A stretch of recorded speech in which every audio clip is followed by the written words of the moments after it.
The other day I was walking through the rental car parking lot at Fort Myers Airport on my way to catch a flight. Hertz has made a big push into electric vehicles, or EVs. 2 years ago, Tesla announced they'd be selling 100,000 cars to Hertz, but it hasn't gone as well as planned. Hertz has found that EVs need more maintenance than they thought.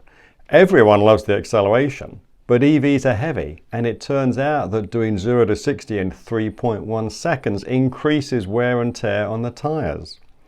When I walked through the Hertz rental area, there were several Tesla Chargers lined up, but parked alongside were regular cars. They weren't charging any EVs that day. A few weeks ago, I was at an Avis rental counter. The guy in front of me hadn't booked a car and was told all they had available was electric vehicles. He turned away disappointed.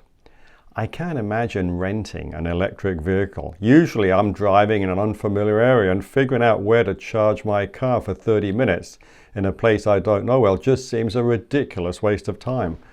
We all worry about our cell phones running out of juice. I don't even let my AirPods run down. I know all you Tesla owners out there love your cars. I have friends who own Teslas, and I also know a couple of Rivian truck owners. Whenever I talk about EVs, I get comments back that I should try driving one. So I get it that the owners are happy. But everyone I know who owns an EV has another car. They can afford to indulge a bit of fun. I think EV owners are a quite specific group. I read a research paper recently that mapped EV ownership political leanings at the county level, so pretty granular. It's called Political Ideology and U.S. Electric Vehicle Adoption. It turns out there's a very strong relationship. They found that half of all EV sales went to the 10% most Democrat-leaning states, and a third went to the top 5%. Blue counties are more likely to own EVs than red ones. Very blue are very likely. Lots of counties that vote Republican tend to be sparsely populated and rural. EVs are more appealing for people living in the suburbs, but the researchers even controlled for population density and still found that political orientation was the dominant variable explaining EV ownership. This suggests that for many people, part of the reason for owning an EV is to make a political statement. There's nothing wrong with that. If you drive a Ferrari, you're making a statement about money, that you have a lot of it. But it does suggest that broadening EV ownership to people who just want to get from A to B will be harder than many analysts think. This is why EV sales are slowing. A New York Times writer on their climate desk recently wrote an article about range anxiety that included a photo of his Volvo C40 waiting to be towed because he'd been unable to find a charging station in time. The Wall Street Journal recently found that over a quarter of the fast charging stalls they tried were out of order. These were not Tesla stalls.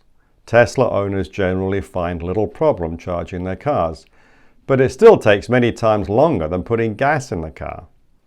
I know a couple of EV owners that vote Republican, but if it's mostly Democrat districts that buy them, it won't make sense to build the charging infrastructure in Republican counties. I'm not one of those people whose car makes a statement. The last car I owned was bought in 2009, and I finally sold it last year.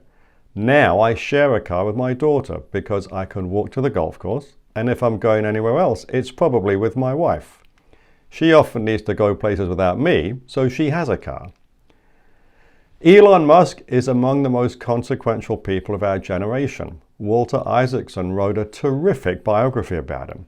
I'm not shorting Tesla or betting against him, but it does seem to me that to get beyond the early adopters, those making a statement about climate change, and owners who like a fast new toy, it's going to have to become much more convenient to own one. Charging will have to get much easier and reliable. In fact, if we'd started with EVs and then discovered the internal combustion engine, people would be scrambling to buy a car that could be refilled in around 3 minutes. EVs really ought to be cheaper than the equivalent gas-powered car. I have this sketch in my mind of two women waiting for a friend to show up for lunch. One turns to the other and says, "Well, you know, Abigail's husband's business has been struggling, I think they had to downgrade to an EV. That's probably why she's late. Maybe Elon Musk knows that, and it's why Tesla keeps cutting prices. If you're interested in learning more about the energy sector and interest rates, then don't forget to subscribe and follow us on LinkedIn and Twitter. Our handles are in the description box below. To find out more about what we're thinking, you can sign up for our twice-weekly blog at sl-advisors.com. We always love to hear from you. So if you have any comments or blog ideas, please leave them down below. I'm Simon Lack. Thank you for watching this video.